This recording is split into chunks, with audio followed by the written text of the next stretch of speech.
ଏବେ ବି ସାମ୍ନାକୁ ଆସିଲା ଆଉ ଏକ ବଡ଼ ଖବର। ରାଜ୍ୟରେ ଆହୁରି 3 ଦିନ ବର୍ଷା। ଆଗାମୀ କିଛି ଘଣ୍ଟା ପାଇଁ 7 ଜିଲ୍ଲାକୁ କାଳବୈଶାଖୀ ସମ୍ଭାବନା। ଯଦି ଆମ ଚ୍ୟାନେଲକୁ ନୂଆ କରି ଆସିଥିଲେ ଚ୍ୟାନେଲକୁ ସବସ୍କ୍ରାଇବ୍ କରି ପାଖରେ ଥିବା ବେଲ୍ ଆଇକନ୍ ପ୍ରେସ୍ କରନ୍ତୁ, ଯାହାଫଳରେ ଯେତେବେଳେ ଯେକୌଣସି ମୁହୂର୍ତ୍ତରେ ଆପଣମାନେ ଏମିତି ଲାଟେଷ୍ଟ ଅପଡେଟ୍ ଦେଖିପାରିବେ। ଚାଲନ୍ତୁ ଡେରି ନକରି ଆଜିର ଖବର ଉପରେ ନଜର ପକାଇବା। ରାଜ୍ୟରେ ଆହୁରି 3 ଦିନ କାଳବୈଶାଖୀ।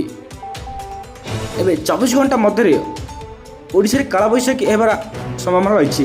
ଏଥିପାଇଁ 24 ଜିଲ୍ଲାକୁ ୟେଲୋ ୱାର୍ଣ୍ଣିଂ ଜାରି କରିଛି ପାଣିପାଗ ବିଭାଗ। ବିଜୁଳି ଘଡ଼ଘଡ଼ି ସହ କୁଆପଥର ବର୍ଷା ହେବାର ସମ୍ଭାବନା ରହିଛି। 40ରୁ 50 କିଲୋମିଟର ବେଗରେ ପବନ ବହିବାର ସମ୍ଭାବନା ମଧ୍ୟ ରହିଛି। 6 ଯାଏଁ କାଳବୈଶାଖୀ ହେବାର ସମ୍ଭାବନା ରହିଛି।